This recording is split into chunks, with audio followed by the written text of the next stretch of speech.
അനു, നീ വിഷമിക്കാതെ, നമുക്ക് എന്തെങ്കിലും പരിഹാരം ഉണ്ടാക്കാം. ഇതിനിപ്പോ എന്ത് പരിഹാരം ഉണ്ടാക്കാന്? നാളെ ഇവളോട് നാട്ടിലേക്ക് പുറപ്പെട്ടു ചെല്ലാൻ പറഞ്ഞിരിക്കയല്ലേ. പോകാതിരുന്ന അന്നത്തെ പോലെ അടുത്ത ദിവസം അവളുടെ അമ്മ ഇവിടെ എത്തും. ഇവളുടെ അമ്മ ഇവിടെ വന്നാ അന്നത്തെ പോലെ പിന്നെ സീനാവും. നിന്റെ പവർ ഓഫ് അറ്റോർണിയുടെ കാര്യത്തിൽ നിന്ന് അമ്മ പിന്മാറിയിട്ടുണ്ടോ? അതിനുവേണ്ടിയല്ലാതെ അമ്മ എന്നെ വിളിക്കേണ്ട കാര്യമില്ലല്ലോ. നിങ്ങൾക്കൊപ്പം എന്നെ മടക്കി അയച്ചപ്പോ അമ്മ ആ കാര്യം സൂചിപ്പിച്ചായിരുന്നു. മറ്റു മാർഗങ്ങളില്ലാതെ വന്നതുകൊണ്ട് അന്ന് എന്നെ വിട്ടയച്ചത്. അല്ലെങ്കിൽ രണ്ടുപേരും കൂടി എന്നെ സിംഗപ്പൂരിലേക്ക് കൊണ്ടുപോകാന്.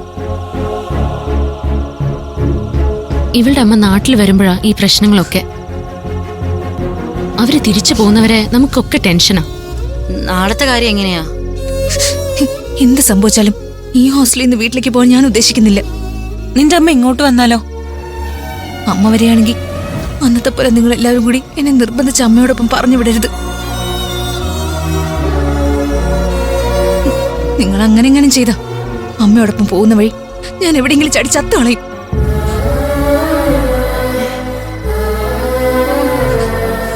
അനു, ഇങ്ങനെയൊക്കെ ചിന്തിക്കാൻ നിനക്ക് എങ്ങനെ കഴിയുന്നു?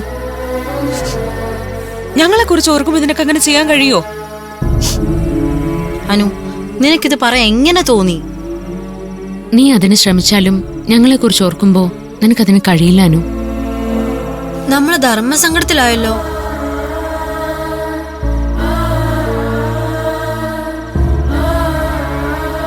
എന്ത് പറ്റി എല്ലാവർക്കും? മൗനവ്രതാണോ?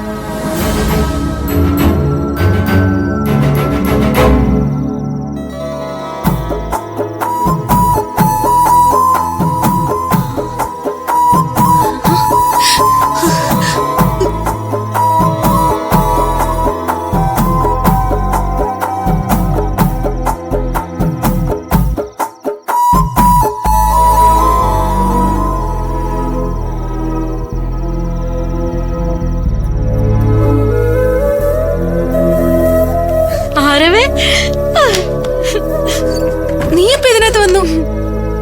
ഞാൻ വന്നിട്ട് കുറച്ചു നേരമായി. നിങ്ങളാരും എന്നെ മൈൻഡ് ചെയ്തില്ലല്ലോ. 3-4 ദിവസത്തിന് ശേഷം തിരികെ വന്ന നിങ്ങളുടെ കൂട്ടുകാരനോട് എന്തെങ്കിലും വിശേഷം ചോദിക്കാൻ നിങ്ങൾക്ക് തോന്നിയില്ലേ? നീ വന്നത് ഞങ്ങൾ അറിഞ്ഞില്ലല്ലോ. ഞാൻ വന്നു കയറിയപ്പോ നിങ്ങൾക്ക് എന്തോ പ്രശ്നമുണ്ടെന്ന് ഞാൻ കരുതി. അതുകൊണ്ട് ഞാൻ മാറിയെന്ന്. നീ എന്റെ കൂടെ വന്നിട്ട് ഇത്രയും നേരം എന്തെടുക്കായിരുന്നു? സർപ്രൈസ് ആണെന്ന് പറഞ്ഞ് നീ എന്നെ പറ്റിച്ചു. ഇനി എന്ത് സർപ്രൈസ്? ഞാൻ വരുന്നതിന് മുമ്പേ താൻ എല്ലാ കാര്യം ഇവരോട് പറഞ്ഞില്ലേ?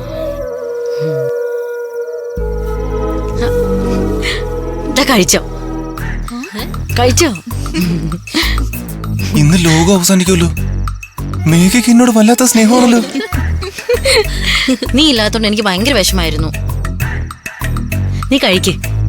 നീ കഴിക്കുന്നതാണ് നല്ല രസാ. നീ വന്നിട്ട് ഇത്രയും നേരം എന്തെടുക്കായിരുന്നു? എത്ര പേരുടെ കണ്ണു വെട്ടിച്ച് ഇതിനകത്ത് വരാൻ കഴിയ? അമ്പിളി ചേച്ചി, മന്ദാകിനി ചേട്ടത്തി, നിങ്ങളുടെ ശത്രുക്കൾ അലീന ഗ്യാങ്, ഇവരുടെയൊക്കെ കണ്ണിപ്പെടാതെ ഒളിച്ചു നിൽക്കായിരുന്നു ഞാൻ. അതാ ഇങ്ങോട്ട് വരാൻ ലേറ്റ് ആയത്.